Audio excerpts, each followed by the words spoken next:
Hello, vintage computer friends. Please let me introduce the newest member of my vintage computer collection to you.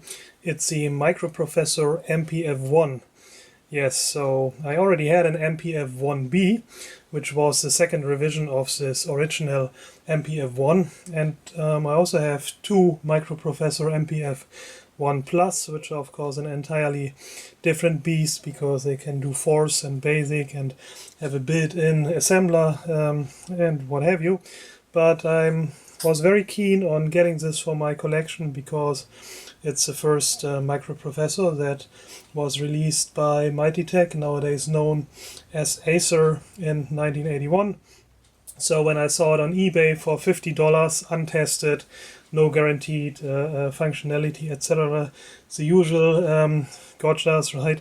I of course had to get it for that price, so it was really affordable. And it had some visible damage, right? So for once, I mean the book case here, the plastic, I guess it's PVC or what have you, is beaten up quite a bit, right? So maybe I can try to fix this with a little bit of tape or glue, hot glue or what have you, right? But I mean, it's not a big deal really because, I mean, externally the shelf is still looking quite good, you know, and it also is quite presentable still. So, and so there was also some damage to the board, and in particular you already see that I have blue display here, right, which is of course aftermarket because the blue LEDs weren't invented before, I don't know, mid 2000 or so, right? I don't know actually, but certainly they weren't available until the, you know, late 90s, I think. And so I put that in because I kind of like blue LEDs, right?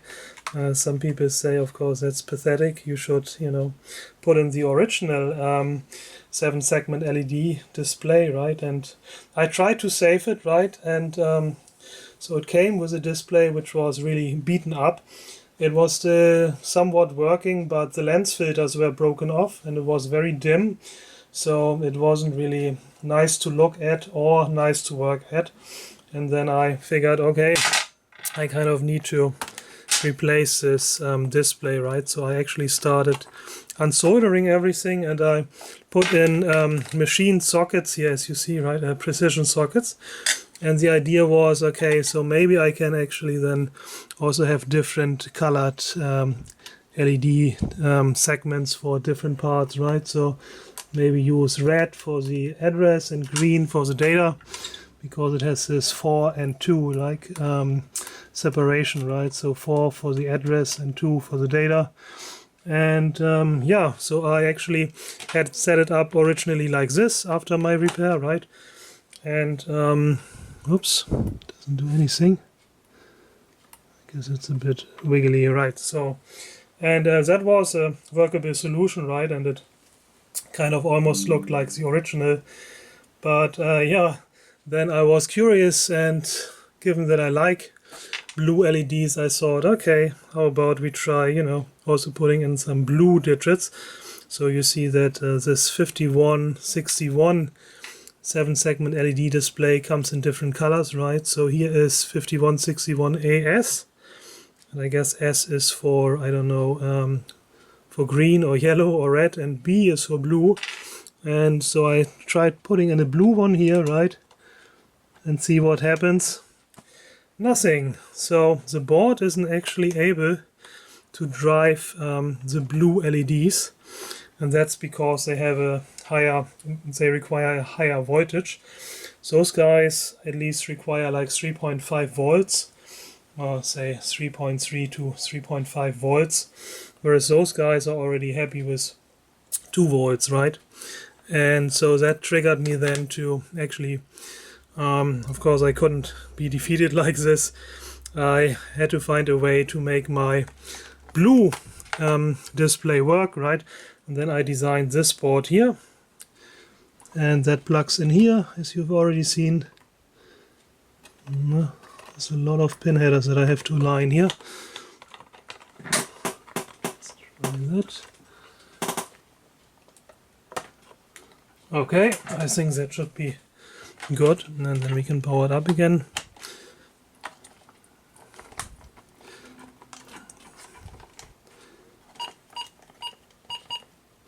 There you go. Yeah, and you see that this requires actually some active components, right? So I have a 47LS244 bus driver here, which I'm actually using as an amplifier for the voltage. So that brings up the 2.2 or so volts that the board supplies to the display up to 3.5 volts, right? And also here I have the digits still socketed, right? So if I want, I can put in a different color now, and I can mix and match as I like, right? So there you go. And you see that those are noticeably brighter, right, than the blue ones, because they are now driven with quite a bit of voltage, which is actually probably too much. So this is why I also put in, you know, this dip switch here. With that dip switch I can basically turn on a set of resistors, and then this dims the display, right, just as a current protection for the LEDs, because usually you need a protection resistor, right, current limiting. But for the blue ones, you know, it's actually better if I turn off the resistors, so they are just being short-circuited then, and I'm getting maximum voltage and current for them. That resides in the most readable display, at least for blue. And yeah, notice also this breadboard area, right? I never made any use of it on the microprocessor, right? But it also supplies, of course, 5 volts and ground, which I then needed to take from the board in order to feed the 47LS244 driver chip. Yeah, and so these are the PCBs that I designed, right? And yeah, I mean, quite a bit of connections, and 7-segment displays require quite a bit of connections, right, to make them work. But let's have a look at the microprocessor, why this is required in the first place, right, at the schematics here. How is the display actually implemented? And what we see is, so here we have the 6 digits, right, 7 segments, 6 digits, and here is the 8255 PIO, right, the versatile interface chip, which is used in many computers of that time. The 8255 is not driving the display directly, but Texas Instruments actually released a number of support chips for their calculators, I think in 1975 or so, and those are the chips 75491, 2 of them, and 75492. And of course the whole display is being multiplexed, right? So we have actually 8 segment lines, so these 8 lines, D is for dot, right? And then there are, the segments are labeled from A, B, C, D, E to G, right? And so we actually have 8 lines here for multiplexing the individual segments of the individual digits, and they are all connected together, right? So without also multiplexing then the individual digit, right, one of these 6, they would all light up together. But then of course we also have, like, basically here the common cathode of each digit is controlled by this 75492 driver chip, and that is basically only enabling 1 digit at a time, right? So this is also being multiplexed. So both the 6 common cathode of the 7 segment digits as well as their 8 segment lines are being multiplexed, right? So we have 4 and 4 of the 8 segment lines being multiplexed by 2 of these 75491 driver chips, and then the 75492 is basically multiplexing the common cathode of the individual digits, and those are then controlled by the 8255. So it uses 8 of its outputs basically to trigger the segments, right? And these are being multiplexed as well, and that way it is turning on individual digits, and of course this goes so fast that the human eye can actually realize that at one point at a time only one segment is being lit up, right? And it's multiplexing through all the segments very fast and through all the digits very fastly. So here we have the two 75491 chips which do the segment multiplexing, and then here we have the 75492 chips which does the digit multiplexing, and this is of course the 8255 which is controlling all this. So yeah, and these chips, they only then give you something like 2.2 volts basically, right? So what I then had to do is amplify this basically with, and I just used this 47 LS244 to bring this up to TTL levels, basically to 3.5 volts, right? And this is what this circuit does. So interestingly, I couldn't simply, put in, so obviously what you want to do is you take these segment lines, right, from the driver chips and then input them into the amplifier, basically into the 74LS244 bus driver. But I couldn't simply put the signal in as it was delivered, because then it would always turn on all the segments all the time, right? And you can actually see this. So I have a voltage divider for each of the segment lines in the circuit, and if I remove this voltage divider, right, then it actually is not able to directly decode the logic levels basically that it's getting from the display circuit, right? So I can demonstrate this. If I pull this resistor network here, then that is actually the part which is required for the voltage dividers, right, for each segment line. So without the voltage divider, it is not able to do that, right? So alright, so let's wrap this up and have a quick look how the 8255 is actually driving the display now using the 75491 and 75492 support chips. So it uses its port B, PB0 to PB7 to control the segments. And you see that, for example, PB0 pin number 18 goes into pin number 1 of the first 75491, and it uses the 1E output then to drive basically the E segment, right?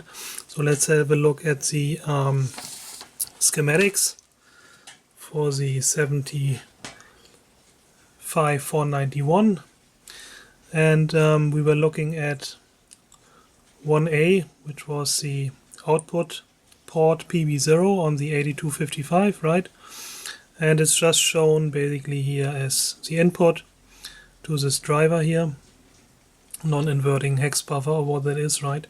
The signal as a symbol, and then it goes to 1E pin 2, right, which is then going to the segment we just looked at.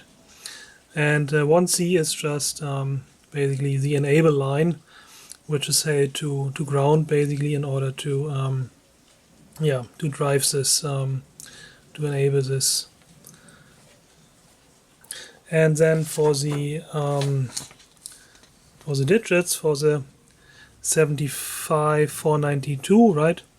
So short story, I mean the 8255 is just using low and high on its B port basically from 0 to 7, right, for the 8 bits, for the 8 segments, low and high, in order to multiplex basically the individual segments using these 75491 driver chips from TI. And then in order now to drain basically the current, right, we need a high low potential, of course, right? So what the 75492 does is it multiplexes the common cathodes of the individual digits, and only one will be connected to ground, so that the current can flow then basically from the segments which are being driven high, right, into the drain basically to ground. And for this, the 8255 uses its C output port, right, from 0 to 5, right, so only 6 outputs required, of course, because we have 6 digits. And it is again an output basically, so it only has 0 or 1 available, right? And this is why the 75492 now uses an inverting logic, right? So the trick is, so if you look at the output here, for example, 1y, y is always the output, a is the input, right? And it's shown as an inverter basically, right? So that then means here if 1a, right, or pin 14 in the schematics, right? Let's have a look here. So this is PC0, is pin 14, right? 1a. So if 1a is actually held low, then 1y will be high, right? So if PC0 is low, then 1y, or this common cathode for this last digit here, or the first digit, is going to be high, right? And that means there will be no potential, right? So given that those are LEDs, there will never be a current flow from the cathode to one of the segments, right? Because the LEDs only conduct in this direction, but never in this direction, right? So if this is high, then that basically means that this digit is turned off, right? So PC0 low means this digit is turned off because this is then high, because the 75492 actually inverts the signal. And so in order to then enable one of these digits, it then has to basically put high level to one of those, right?